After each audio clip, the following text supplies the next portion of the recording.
Tumatakbo naman to. Oo. Sarap na sa natin maligo sa magat hapon ang ano dito. Oh. Nadulas pa siya, oh. Oh, Jack. Ganyan niya. Ay, galing nila.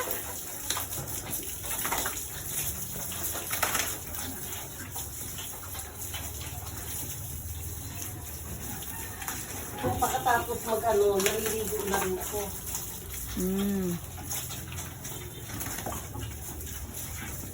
Paliguan daw siya, oh. Tumakbo, paliguan mo rin daw siya. Sabi niya, ako naman.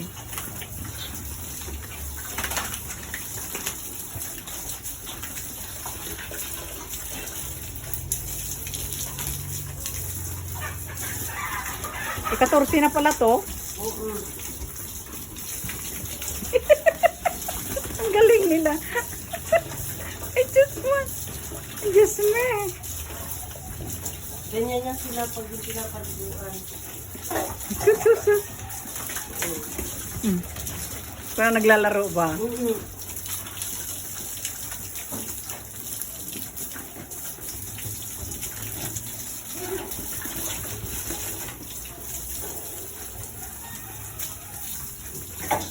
Ang dami nga niyang biik. 10 ang bigla doon. Pag alam ko pag pinagbili yun, 60 milyon. Oh? Kaya sabi ko nga sa iyo. Yan mo, pera niya yun. Mananagana din ko ang sabi ng babae. Di magpakasagana sila. Sabi wala ko maisipan ng asawa mo, babahagian ko ang mga anak ko. Kung maisip niya yun.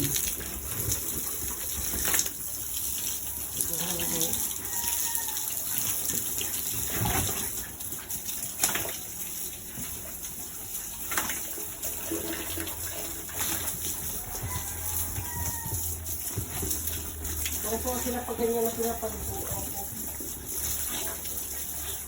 Sabi ko nga sa iyo eh.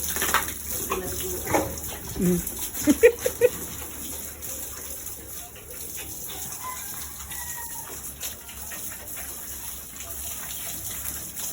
Sambuan pa lang ito eh. Talaga? Oo.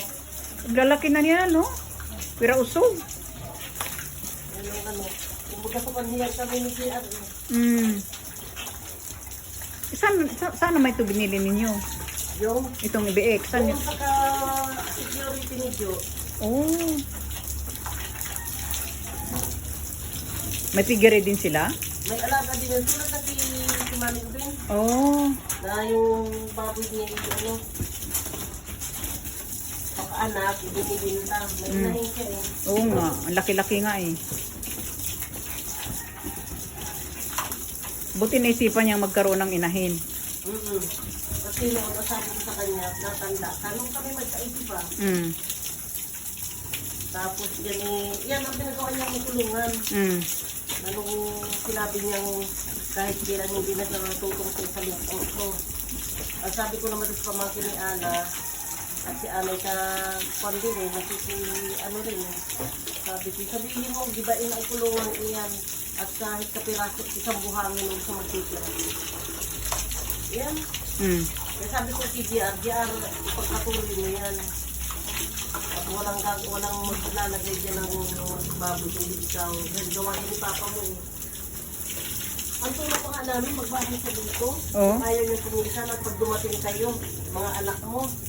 Sabi nilulong ko pa nga ni Chris. Ayaw daw niyan dito itira dahil baka daw gulo lang daw. Sabi ko, paano magiging gulo? Sabi naman ni Freddy, ayaw mo nung nasa gitna ka. Nilulong ko pa yan noon. Ayan, napapanong si Ana. Paano maging magulo? Ano sa dyan? Yung nga ba magkaano daw kayo ni Libra?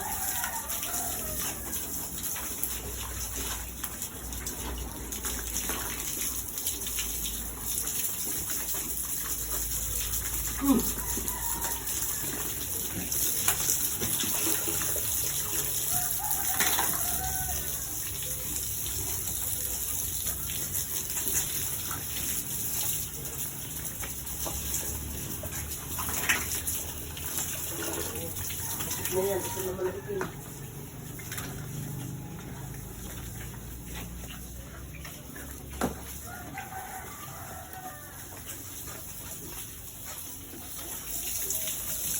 Madilim nga lang dito. Kasi itim siya kaya madilim. Uy, tatlo anak. Oo.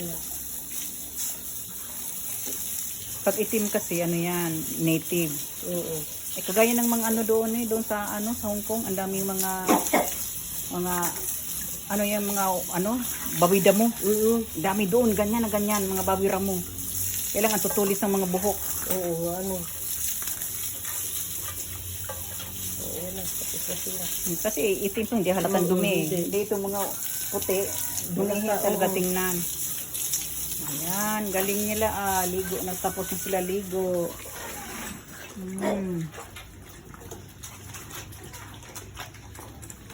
Ano yung kinakain nila? Ayan ang tubig, inainom sila. Oh.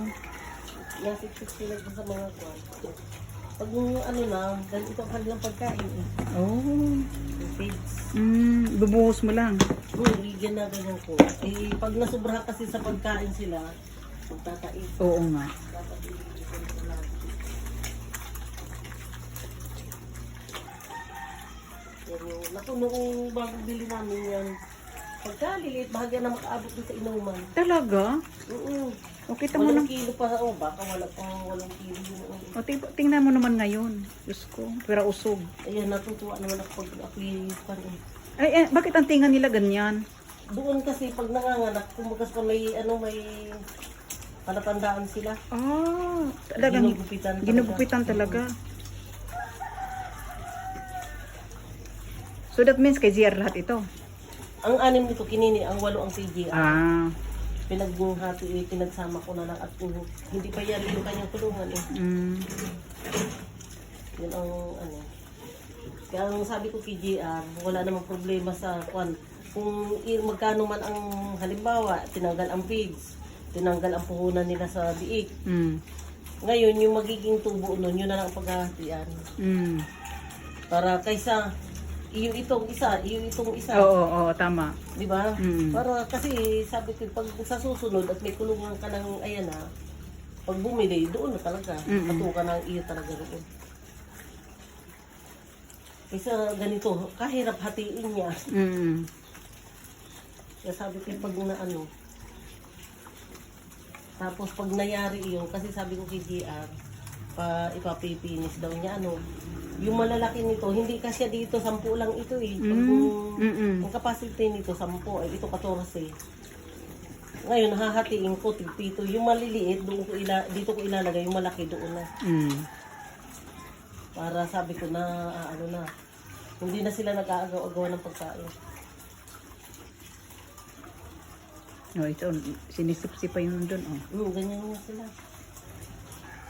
Sus, minumudmud pa yung nguso niya, minumudmud pa niya ng gusto, Sus. Pag yung bibigyan mo sila ng pagkain, agaw-agawan nila. Sige nga. Ayan, nagpakaabang na pag naririnig o tingnan mo. Alam na nilang sila yung bibigyan. Ganyan lang sila. Tama na yan. Kaya ganyan lang sila. Ang galing nila.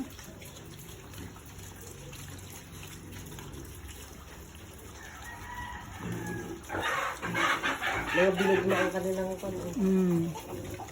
halos walang balahibo sila. Kaya nga. Yan ang Hindi kagaya ng itim na mabalahibo. Pero ito, tinan mo, flawless. Pag umaga, talagang halos walang natitirang talang babad sila sa tubig. Pero pag yung ganitong gabi na, hindi ko na masyado silang binababad. Kaya nga. Basta sila umaga at hapon ang ligo. Para healthy. Tapos sila, doon lang yan, doon lang yung iihi. Yun ang Ayaw, tumain na yung isa, Antay ba, ihi? Umiihi.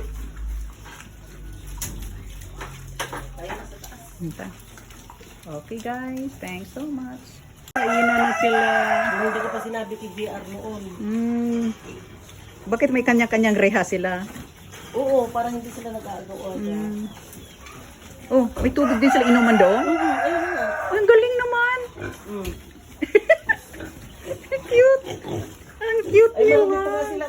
Okay lang yan. Sus, okay lang yan.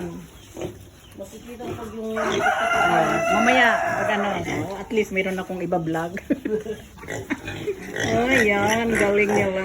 Ay, sus, man. Oh, the piggy. Tis, man.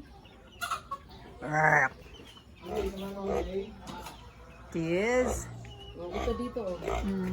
Ay, oo, mayroon. Lagi. Ayun, ay, kaya, ang galing.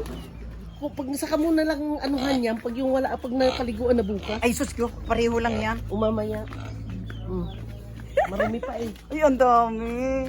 Ang saya naman. Ang saya. Oink, oink, oink, oink. Oh. Ang galing naman nila. Ay, sus. Ay, sus. Yan ang trabaho. Ang galing naman. Sabihin kay Papa niya na nagbisita ng baboy ni Mama si GR dito at may paalaga kayo. At titingin ng duty kayo rin.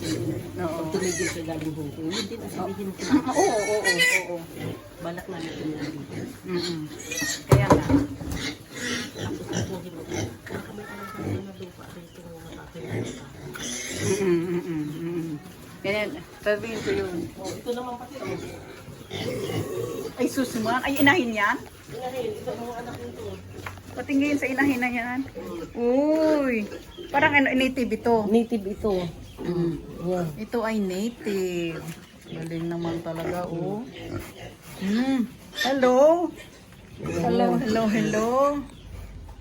Yun nga sabi ni JR sa akin na mag-ano ng baboy. Dagdagan pa natin yung mama, sabi niya sa akin. Oo.